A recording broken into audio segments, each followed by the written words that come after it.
안녕하세요. 여러분의 휴식 정원, 고요의 사색 정원입니다. 살다 보면 문득 이런 생각이 듭니다. 나는 지금 무엇을 향해 가고 있는 걸까? 이렇게 서둘러 살아온 시간 끝에 과연 내가 원하던 곳에 도착할 수 있을까? 우리는 늘 어디론가 가고 있습니다. 출근길, 약속 장소, 다음 목표, 다음 계획. 하루하루가 어떤 도착지를 향한 이동처럼 느껴집니다.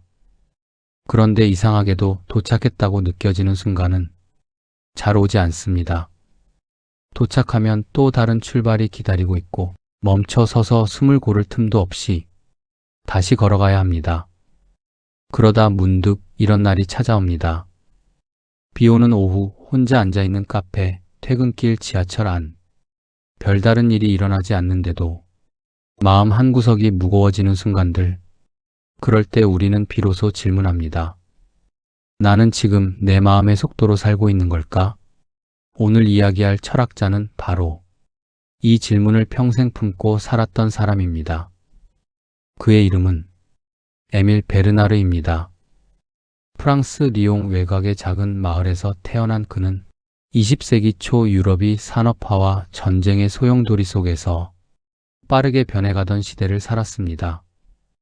1차 세계대전이 끝나고 사람들은 폐허 위에서 다시 일어서야 했습니다. 더 빠르게, 더 효율적으로, 더 많은 것을 이루어내야만 살아남을 수 있었던 시대였습니다. 베르나르는 젊은 시절 파리에서 의학을 공부했습니다. 그러나 그는 병원에서 환자들을 치료하면서 몸의 병보다 더 깊은 곳에 있는 병을 발견하게 됩니다.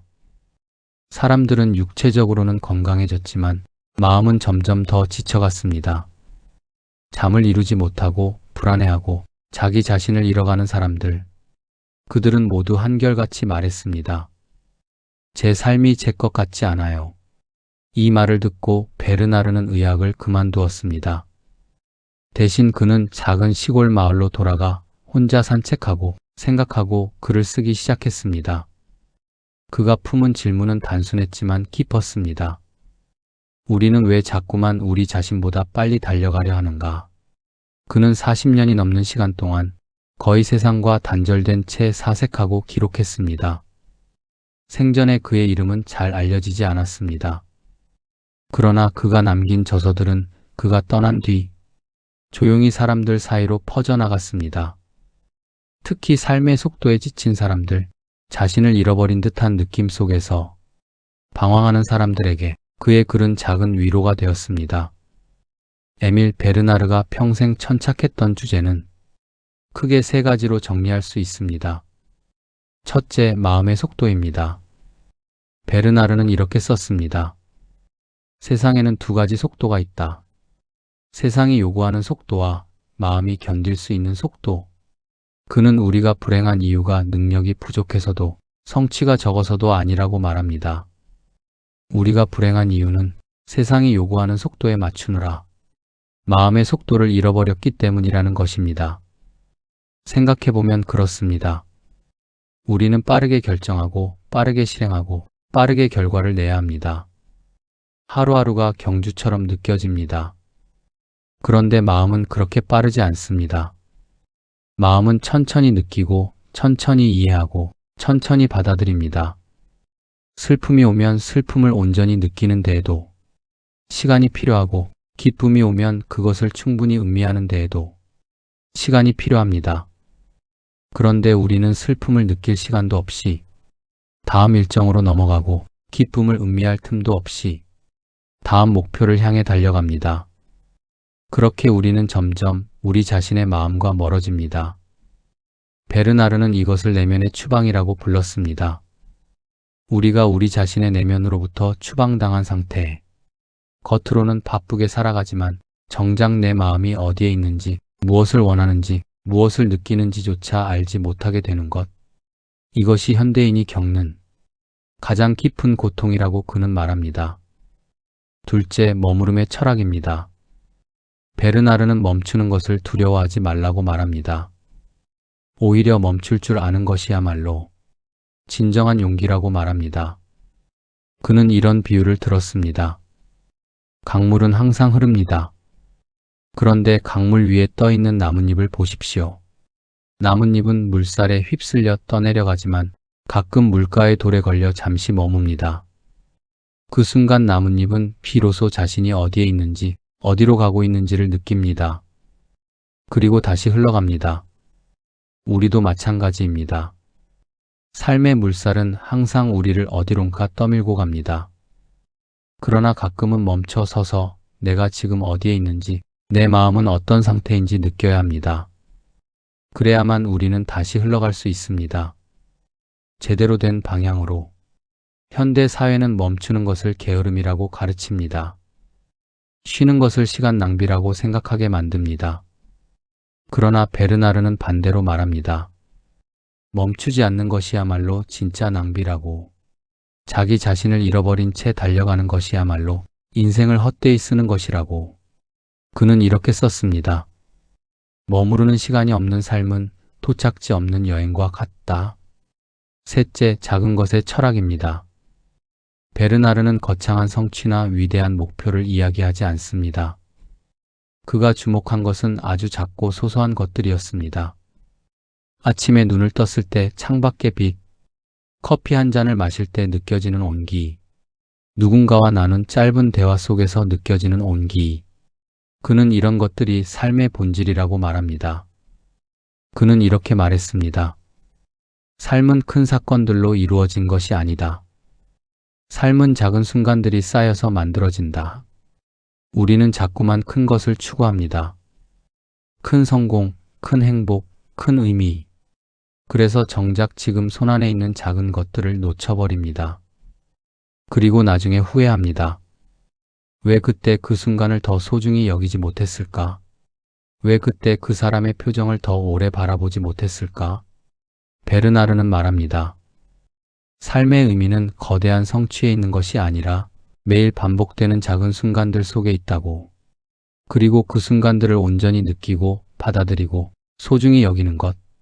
그것이 바로 잘 사는 것이라고. 에밀 베르나르는 평생 많은 글을 남겼지만 그 중에서도 두 권의 책이 특히 사람들의 마음에 깊이 남았습니다. 첫 번째 책은 천천히 걷는 사람입니다. 이 책은 베르나르가 60대에 쓴 책입니다. 그는 이 책에서 자신의 삶을 돌아보며 왜 자신이 세상과 멀어져 홀로 살아왔는지를 이야기합니다. 책의 첫 문장은 이렇습니다. 나는 평생 걸어왔다. 그러나 남들보다 천천히 걸었다. 그래서 남들이 보지 못한 것들을 보았다. 그는 빠르게 달려가는 사람들 사이에서 천천히 걷는 사람이 되는 것이 얼마나 외로운 일인지를 솔직하게 고백합니다. 사람들은 그를 이해하지 못했고 그를 나태하다고 의지가 약하다고 비난했습니다. 그러나 그는 자신의 속도를 지켰습니다. 그리고 그는 이렇게 말합니다. 천천히 걷는 것은 게으름이 아니다. 그것은 자신의 마음을 지키려는 몸부림이다. 이 문장은 많은 사람들에게 위로가 되었습니다. 세상의 속도에 맞추지 못하는 자신을 자책하던 사람들에게 이 문장은 작은 허락처럼 다가왔습니다. 천천히 가도 괜찮다는 것, 나의 속도로 가는 것이 잘못이 아니라는 것. 책의 후반부에는 이런 구절이 나옵니다. 빠르게 달려가면 많은 것을 지나친다. 천천히 걸으면 많은 것을 만난다. 나는 많은 것을 만나고 싶었다. 그래서 천천히 걸었다. 베르나르는 이 책에서 자신이 걸어온 길 위에서 만난 것들을 하나하나 기록합니다. 아침 안개 속을 걷던 날, 낙엽이 떨어지는 소리를 들었던 순간, 길 위에서 마주친 사람들의 표정, 그리고 그 순간들이 자신에게 어떤 의미였는지를 담담하게 적어 내려갑니다. 이 책을 읽다 보면 독자는 자연스럽게 자신의 삶을 돌아보게 됩니다. 나는 지금 어떤 속도로 살고 있는가? 내가 지나쳐온 것들은 무엇인가? 내가 만나고 싶은 것은 무엇인가? 두 번째 책은 마음의 시간입니다. 이 책은 베르나르의 마지막 저서입니다. 그가 70대에 접어들어 자신의 철학을 가장 깊고 명료하게 정리한 책입니다. 책의 핵심 메시지는 이것입니다. 세상에는 두 가지 시간이 있다. 시계의 시간과 마음의 시간. 베르나르는 말합니다. 시계는 모든 사람에게 똑같이 흐릅니다. 1초는 누구에게나 1초이고 1시간은 누구에게나 1시간입니다. 그러나 마음의 시간은 다릅니다. 어떤 순간은 영원처럼 느껴지고 어떤 순간은 눈 깜짝할 사이에 지나갑니다. 사랑하는 사람과 함께한 하루는 짧게 느껴지고 혼자 불안한 밤을 보내는 시간은 길게 느껴집니다. 행복한 순간은 빠르게 지나가고 고통스러운 순간은 천천히 흐릅니다. 그는 이렇게 묻습니다. 그렇다면 우리는 어떤 시간을 따라 살아야 하는가? 그의 답은 명확합니다. 마음의 시간을 따라 살아야 한다. 시계의 시간에 맞춰 사는 것은 세상이 요구하는 대로 사는 것입니다. 9시에 출근하고 6시에 퇴근하고 계획대로 일을 처리하고 목표를 달성하는 것. 그것도 물론 필요합니다. 그러나 그것만으로는 충분하지 않습니다. 마음의 시간을 따라 산다는 것은 지금 이 순간 내 마음이 무엇을 필요로 하는지 귀 기울이는 것입니다. 슬플 때 슬픔을 충분히 느끼고 기쁠 때 기쁨을 충분히 누리고 쉬어야 할 때 진짜로 쉬는 것입니다. 베르나르는 이렇게 썼습니다. 시계는 멈추지 않는다. 그러나 마음은 때때로 멈춰야 한다. 마음이 멈출 수 있는 사람만이 진정으로 살아갈 수 있다. 이 책의 마지막 장에는 짧은 구절이 하나 적혀 있습니다. 나는 천천히 살았다 그래서 많이 살았다. 에밀 베르나르가 살았던 20세기 중반과 지금은 많은 것이 달라졌습니다. 그러나 어쩌면 본질은 똑같을지도 모릅니다. 아니, 오히려 더 심해졌을지도 모릅니다. 우리는 베르나르가 살던 시대보다 훨씬 더 빠른 속도로 살아갑니다. 정보는 쉴 새 없이 쏟아지고 일은 끝나지 않고 해야 할 것들은 끝없이 늘어만 갑니다. 우리는 항상 부족함을 느낍니다. 시간이 부족하고 에너지가 부족하고 성취가 부족하고 돈이 부족합니다. 그리고 마음도 부족합니다. 마음의 여유가 없습니다. 마음의 공간이 없습니다. 특히 40대 이후 인생의 중반을 넘어선 사람들은 이런 무게를 더 깊이 느낍니다. 뒤를 돌아보면 후회가 보이고 앞을 보면 불안이 보입니다. 이만하면 충분하다고 생각하고 싶은데 세상은 계속 더 많은 것을 요구합니다. 잠시 쉬고 싶은데 쉬면 뒤처질 것 같은 두려움이 엄습합니다. 그럴 때 에밀 베르나르의 말은 작은 위로가 됩니다. 천천히 걷는 것은 게으름이 아니다. 그것은 자신의 마음을 지키려는 몸부림이다. 당신이 지금 느끼는 피로는 당신의 잘못이 아닙니다. 당신이 부족해서도 아니고 당신이 약해서도 아닙니다. 그것은 당신이 너무 오랫동안 당신의 속도가 아닌 세상의 속도로 달려왔기 때문입니다. 이제는 조금 천천히 가도 괜찮습니다. 아니, 천천히 가야 합니다. 당신의 마음이 견딜 수 있는 속도로, 당신의 마음이 느낄 수 있는 속도로 말이죠. 그리고 가끔은 멈춰야 합니다. 완전히 멈춰서 지금 이 순간 당신이 어디에 있는지, 당신의 마음이 무엇을 느끼고 있는지 확인해야 합니다. 그것은 시간 낭비가 아닙니다. 그것은 당신이 당신 자신을 잃어버리지 않기 위한 가장 중요한 시간입니다. 베르나르는 말했습니다. 머무르는 시간이 없는 삶은 도착지 없는 여행과 같다. 우리는 모두 어디론가 가고 있습니다. 그러나 정작 중요한 것은 어디로 가느냐가 아니라 어떻게 가느냐입니다. 우리가 가는 길 위에서 무엇을 느끼고 무엇을 만나고 무엇을 소중히 여기느냐입니다. 당신의 삶은 큰 사건들로만 이루어지지 않습니다. 당신의 삶은 매일 반복되는 작은 순간들로 이루어집니다.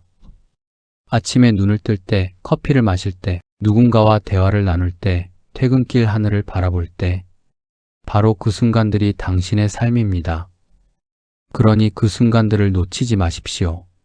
너무 빨리 지나가지 마십시오. 그 순간들을 충분히 느끼고 충분히 음미하고 충분히 소중히 여기십시오. 그것이 바로 잘 사는 것입니다. 베르나르가 세상을 떠난 지 50년이 넘었습니다. 그가 남긴 책들은 여전히 조용히 읽히고 있습니다. 특히 삶의 속도에 지친 사람들, 자신을 잃어버린 듯한 느낌 속에서 방황하는 사람들에게 그의 글은 여전히 작은 위로가 되고 있습니다. 그는 생전에 유명하지 않았습니다. 세상의 주목을 받지도 큰 상을 받지도 못했습니다. 그러나 그는 자신의 속도로 자신의 마음으로 살았습니다. 그리고 그것으로 충분했습니다. 오늘 이 이야기가 당신에게 작은 허락이 되기를 바랍니다. 당신은 천천히 가도 괜찮다는 것. 당신은 가끔 멈춰 서도 괜찮다는 것. 당신은 당신의 속도로 살아도 괜찮다는 것. 세상은 계속 빠르게 흘러갈 것입니다. 그러나 당신은 당신의 마음이 견딜 수 있는 속도로 가십시오. 천천히 고요하게. 마치 아무 일도 일어나지 않은 것처럼 말이죠. 그 고요함 속에서 무언가 중요한 것이 천천히 자라나고 있을 것입니다. 고요의 사색 정원이었습니다.